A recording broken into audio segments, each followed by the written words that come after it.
Hello प्यारे बच्चों, कैसे हैं आप सब। आई होप कि आप सब बहुत अच्छे होंगे और अपनी पढ़ाई भी बहुत अच्छी तरीके से कर रहे होंगे। सो बच्चों, हम पढ़ रहे हैं मानव परिसंचरण तंत्र के बारे में। हमने बहुत सारी क्लासेस पहले भी आपको प्रोवाइड की है, जिसमें हमने डिस्कस किया था कि आखिर मानव परिसंचरण तंत्र की ज़रूरत क्यों है, मानव परिसंचरण तंत्र काम कैसे करता है, उसमें जो रुधिर बहता है उसके मुख्य घटक क्या होते हैं, कौन कौन से अलग अलग अंग होते हैं जो मिल के रुधिर परिसंचरण तंत्र का निर्माण करते हैं। उसके बाद हमने देखा था कि किस तरीके से दोहरा परिसंचरण तंत्र काम करता है, किस तरीके से, और जो हमने देखा था कि हृदय की संरचना कैसी होती है या फिर धमनियाँ क्या होती हैं, सिराएं क्या होती हैं, इनमें क्या अंतर होता है। ये सारी चीज़ हमने आपकी जो है कि देखा था।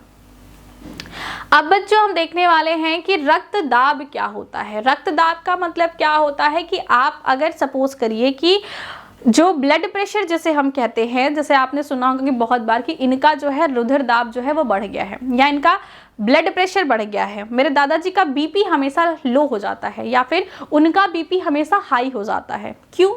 बीपी का मतलब क्या है? बीपी मतलब ब्लड प्रेशर। ब्लड प्रेशर का शॉर्ट फॉर्म है बीपी।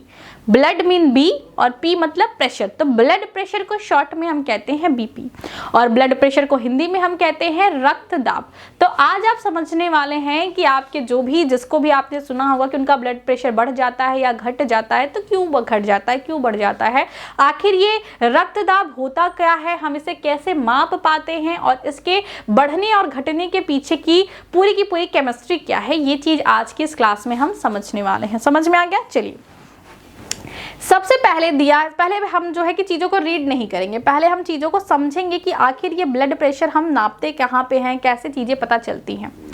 देखिए बच्चों, जैसे आप समझ रहे हैं कि रक्त क्या है, पूरे के पूरे परिसंचरण तंत्र में हमने क्या समझा कि इस तरीके से एक ट्यूब है जिसके थ्रू जो है रक्त पूरे शरीर में जा रहा है, पूरे शरीर से वापस आ रहा है, और आपके पास एक हृदय है।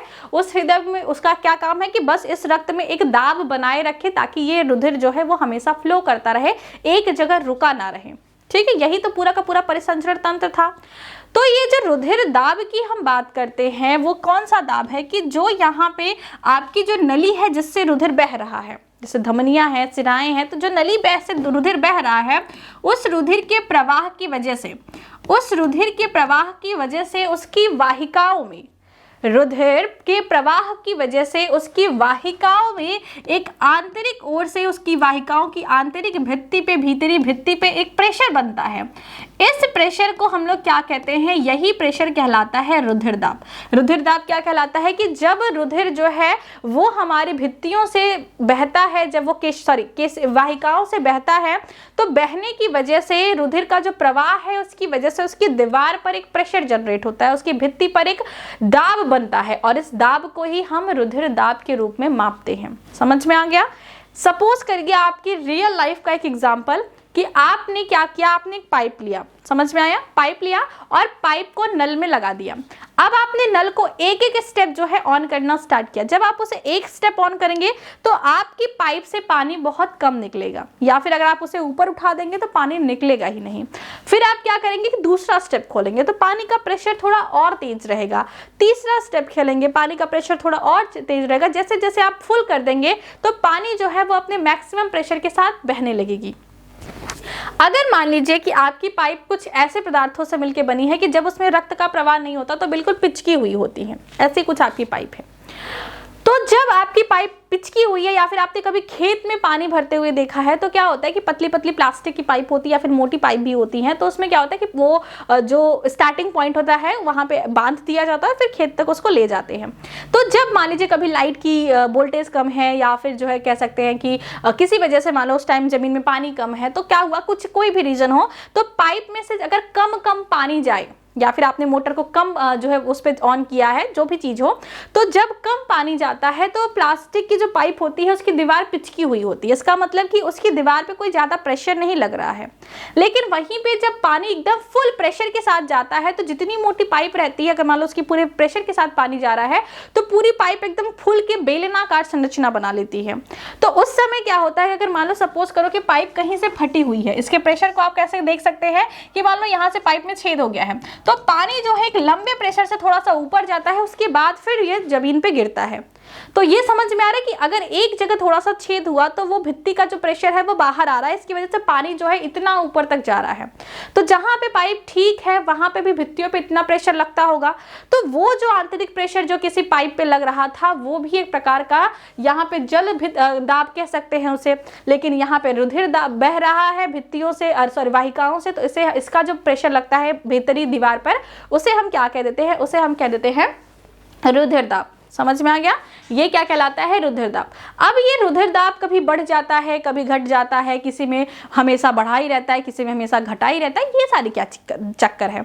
तो जैसे हमने देखा कि हमने जब एक पतली पाइप लगाई, हमने आपने नल में एक पतली पाइप लगाई, तो 2-3 पॉइंट ऑन करने पे भी वो पानी जो है वो बहुत प्रेशर से निकलने लगा, पाइप का जितनी कैपेसिटी थी पानी जो है प्रेशर से निकलने लगा। लेकिन वहीं पे अगर हम क्या करें कि पानी को पूरा का पूरा पतली पाइप में ही मतलब मोटी पाइप में 2 पॉइंट खोले, तो क्या है कि भित्तियों पे जब दबाव लगता है वो कम लगता है। तो मानव शरीर में क्या होता है कि सब पे मतलब कि सबकी क्या होती है, भित्ति की साइज तो पहले सेम रहती है, जो उनकी डायामीटर है, जो बीच में होल है वो तो सेम रहता है स्टार्टिंग में। लेकिन क्या होता है जैसे कुछ लोगों में मान लो कि इस भित्ति के अंदर वाले हिस्से में कुछ जमाव हो गया, यहाँ पे मान लो कुछ इस तरीके से चीजें जो है वो जमा हो गई, इधर भी जमा हो गया और इधर भी जमा हो गया। तो जब चीजें इधर जमा हो जाएंगी तो यहाँ से जो प्रवाह होगा वो प्रवाह जो है बहुत कम दूरी से होगा। तो इसकी वजह से हो सकता है कि यहाँ पे जो रुधिर का दाब है वो बढ़ जाए, जो बीपी है वो बढ़ जाए। तो जिनकी पाइप में कहीं ब्लॉकेज होता है, चाहे वो हृदय में हो चाहे हमारे शरीर के किसी और धमनी में हो, तो जब ऐसे ऐसे छोटे छोटे जो है चीजें जब हमारे पाइप में जमा हो जाती हैं तो उसकी वजह से ब्लड प्रेशर बढ़ जाता है। या फिर हम कहें कि हमारे शरीर में जो है रक्त का जो अमाउंट है वो बढ़ गया, तो उस समय पे भी ब्लड प्रेशर हो सकता है। तो ब्लड प्रेशर बढ़ना या घटना बहुत सारे अलग अलग घटकों के ऊपर निर्भर करता है। तो आपको इतना डिटेल में नहीं पढ़ना है कि हाँ पे ब्लड प्रेशर क्यों बढ़ता है क्यों घटता है, बस सिंपल सा समझ सकते हैं कि अगर रुधिर काफी तेजी से जाएगा, काफी तेजी प्रवाह उसका होगा काफी तेजी से, तो रक्त का जो ब्लड प्रेशर है वो बढ़ा हुआ माना जाएगा। और जब ये कम होगा तो ये कहते हैं कि कम हो जाता। रुधिर दाब नापते कहाँ हैं, तो रुधिर दाब का जो मापन होता है वो धमनियों में होता है। रुधिर माप का जो मापन होता है वो कहाँ होता है, धमनियों में होता है। जब हमारे पास जो दायां निलय है, हमारे पास बायां जो निलय है, जब वो एक जो है कि अपना जो है संकुचन करता है तो रुधिर जो है महाधमनियों से होकर पूरे शरीर में जाता है। तो धमनियों में संकुचन, निलय के संकुचन से जो दबाव बनता है उसी दबाव को हम मापते हैं। स्फेग्नोमैनोमीटर नाम है जिस यंत्र से हम इसे मापते हैं। तो उस दबाव को ही हम कहते हैं, एक समय पे जब निलय ऐसे संकुचित होता है तो उस समय धमनियों में प्रवाह ज्यादा होता है, और जैसे ही निलय फिर से ऐसे खुलता है ताकि वो अपने अंदर रक्त को फिर से बाएं निलय से प्रवेश करा सके, तो उस समय क्या होता है, धमनियों में जो प्रवाह है, जो दबाव है वो कम होता है। फिर जब निलय संकुचित होता है तो फिर प्रवाह बढ़ जाता है। जैसे आप यहाँ पे अपना जो ब्लड प्रेशर मेजर करते हो तो वो क्या होता है, एक बार आपको लगता है बढ़ाए फिर घटाए, फिर बढ़ाए फिर घटाए, फिर बढ़ाए फिर घटाए। तो जब आपको आपका ब्लड प्रेशर बढ़ा हुआ फील होता है तो क्या फील होता है कि अभी तेजी से प्रवाह हो रहा है धमनियों में रक्त का। फिर एक बार थोड़ा सा आपको कम प्रेशर फील होता है, तो वो क्या है, वो वाली अवस्था है जब निलय में रक्त भर रहा है। फिर जैसे ही निलय जो है दबाव से रक्त को बाहर फेंकेगा, फिर से आपको यहाँ पे एक बीट वाली जो साउंड है या बीट वाली जो चीजें हैं जो आपको फील होती है वो आपको फील होगा। समझ में आ रहा है रक्त दाब का क्या कॉन्सेप्ट है, कि जब निलय में संकुचन होगा, निलय इस तरीके से दबेगा तो इसका पूरा का पूरा रक्त, मतलब मोस्ट ऑफ द जो रक्त है वो एक प्रेशर के साथ धमनियों में प्रवाह करेगा। तो उस समय क्या है, हमारी धमनियों का प्रवाह ज्यादा है। जैसे आप समझिए कि नल में आपने पाइप लगाया, एक बार आपने फुल ऑन कर दिया, फिर आपने बंद कर दिया, फिर आपने फुल ऑन किया, फुल बंद कर दिया, फिर और फुल किया, फिर बंद किया। तो जब आप फुल करेंगे तो पानी तेजी से निकलेगा, फिर जैसे ही बंद कर देंगे पानी का प्रेशर स्लो हो जाएगा, फिर आप फुल करेंगे फिर तेज हो जाएगा, फिर कम करेंगे फिर स्लो हो जाएगा। तो ऐसा ही कंटिन्यू हमारी पूरी जिंदगी भर हमारे भित्तियों में ये प्रवाह चलता रहता है। तो समझ में आ गया कि रक्तदाब क्या होता है, रक्त ब्लड प्रेशर इसे क्यों कहते हैं, क्योंकि ये रक्त का जो है वो दाब होता है कहाँ पे, रक्त केशिकाओं की भीतरी भित्ति पर। यहाँ पे देखिए क्या लिखा हुआ है कि हृदय झटके के साथ रक्त को धमनियों में भेजता है। हृदय जो है वो एक झटके के साथ रक्त को धमनियों में भेजता है, जिसकी वजह से रुधिर वाहिकाओं की भित्ति पर दाब लगता है। इस दाब को ही हम रक्त दाब कहते हैं। जब हृदय एक झटके के साथ रुधिर को, या झटके के साथ आपका जो रक्त होता है उसे धमनियों में भेजता है। उसे कहाँ भेजता है? धमनियों में। तो उसकी वजह से रुधिर वाहिकाओं की भित्ति पर एक दाब लगता है। रुधिर वाहिकाओं की भित्ति पर एक दाब लगता है जिसे हम क्या कहते हैं? रक्त दाब कहते हैं। समझ में आ गया? आपको उसी स्लाइड से समझ में आ गया कि यहाँ से आपको सिर्फ नोट्स लेना है। अब रक्त दाब की दो अवस्थाएं हम मापते हैं। एक वह अवस्था जब निलय संकुचन करता है और एक वह अवस्था जब निलय जो है स्थिलन करता है। अगर मैं आपको इस फिगर में दिखाऊं, यहाँ पे अगर हमने जो पहली क्लास में जब हमने दूसरी क्लास में हृदय पढ़ा था, यहाँ पे ये देखिए, एक बार क्या हो रहा है कि ये चीज ऐसे फूल रही है और फिर ऐसे बंद हो रही है, फिर फूल रही है, फिर बंद हो रही है, फिर फूल रही है, फिर बंद हो रही है। तो जब ये ऐसे खुल रही है तब क्या हो रहा है? निलय में रक्त आ रहा है। फिर ऐसे जब नीचे वाला हिस्सा से दब रहा है तो रक्त जो है वो निलय से बाहर चला जा रहा है। समझ में आ रहा है कि जब ये ऐसे फूल रही है तो रक्त इसके अंदर आएगा और फिर ये जब चली जाएगी तो रक्त यहाँ से बाहर चला जाएगा। जब आपका हृदय इस तरीके से फुला हुआ है नीचे वाला हिस्सा, तो रक्त निलय में आ रहा है, फिर जैसे ये दबेगा रक्त जो है वो धमनियों में चला जाएगा। तो जब निलय के दबाव, जैसे जब निलय संकुचित होता है उस समय पे धमनियों में जो प्रवाह होता है या उस समय जो दबाव होता है वो दबाव ज्यादा होता है और इस दबाव को हम कहते हैं प्रंकुचन रुधिर दाब। और वहीं पे जब हमारे जो निलय है वो क्या होता है? स्थिर कंडीशन में होता है। जब ऐसे खुला हुआ होता है, सिस्टोल कंडीशन में होता है, तो ऐसे रुधिर दाब को हम कहते हैं अनुशिथिलन रुधिर दाब। समझ में आया? प्रंकुचन रुधिर दाब क्या होता है, अनुशिथिलन रुधिर दाब क्या होता है? प्रंकुचन रुधिर दाब में क्या लिखा है कि हृदय के निलय संकुचन से धमनियों की भित्ति पर लगने वाला चाप प्रंकुचन चाप या रुधिर दाब या रुधिर चाप कहलाता है। क्या है यहाँ पे? हृदय के निलय संकुचन से, हृदय का जो निलय है जब वो संकुचित होता है तो धमनियों में रक्त जाता है और ये जो रक्त जाता है जिसकी वजह से उसकी भित्ति पर एक जो प्रवाह जो है कि प्रेशर लगता है उसे हम क्या कहते हैं? उसे हम कहते हैं प्रंकुचन रुधिर दाब या प्रंकुचन रुधिर चाप। और ये कितना होता है? 120 mmHg जो है वो नॉर्मल पर्सन का रुधिर दाब माना जाता है। और वहीं पे जो अनुशिथिलन रुधिर दाब है वो क्या है कि जब निलय संकुचन की अवस्था में ना रह के स्थिलन की अवस्था में होता है, शिथिलन की अवस्था में होता है, तो उस समय उसकी भीतरी भित्ति पर जो दाब लगता है उसे अनुशिथिलन दाब कहते हैं। और ये जो अनुशिथिलन दाब है ये 80 mmHg के बराबर होता है एक वयस्क, या कह सकते हैं एक वयस्क और स्वस्थ इंसान के अंदर, वरना इसमें थोड़ा थोड़ा डेविएशन देखने को मिलता है। और जो है कि अगर ये दाब बहुत ज्यादा हो जाता है तो जो भित्तियां हैं उसमें बहुत ज्यादा प्रेशर लगेगा, जिसकी वजह से क्या होगा? अगर ये दाब बहुत ज्यादा है तो भित्तियों पे बहुत ज्यादा प्रेशर लगेगा, जिसकी वजह से भित्तियों में क्रैक्स हो सकते हैं, वो भित्तियां वहां से फट सकती हैं, खराब हो सकती हैं। और अगर यहाँ पे प्रेशर बहुत कम हो जाता है तो उसकी वजह से क्या हुआ कि जो एक तेज प्रवाह के साथ संपूर्ण कोशिकाओं को जो रक्त मिल रहा था उस रक्त की जो मात्रा है या उस अंगों तक रक्त नहीं पहुंच पाता है।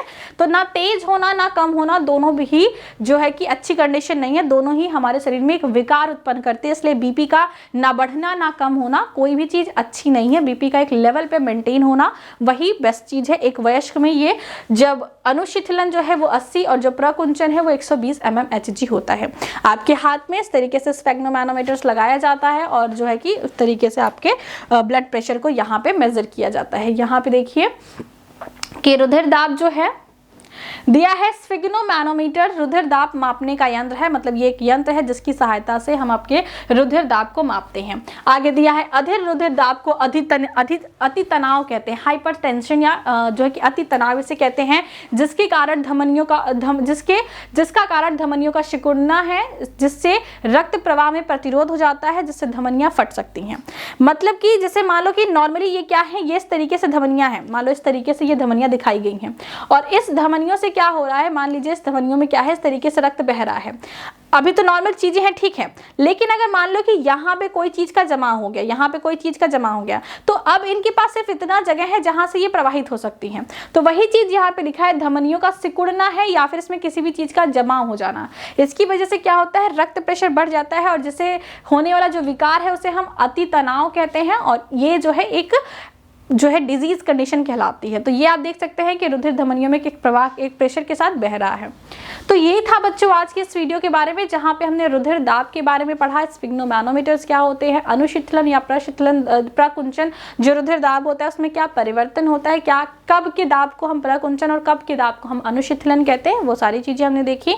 नेक्स्ट वीडियो में बच्चों हम लास्ट देखने वाले हैं परिसंचरण तंत्र मानव के बारे में, जिसमें हम लसिका के बारे में अध्ययन करेंगे कि लसिका क्या होती है, लसिका और रुधिर में क्या अंतर होता है, लसिका हमारे शरीर के लिए कैसे ज़रूरी होती है, या फिर लसिका हमारे शरीर में कैसे प्रवाहित होती है, बहुत थोड़ा सा आपके एनसीईआरटी में दिया है।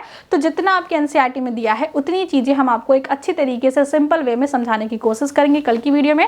तो मिलते हैं आज की इस वीडियो में बच्चों, मतलब चलते हैं आज की इस वीडियो से बच्चों, मिलते हैं कल की वीडियो में। तब तक पढ़ाई करते रहिए। All the very best.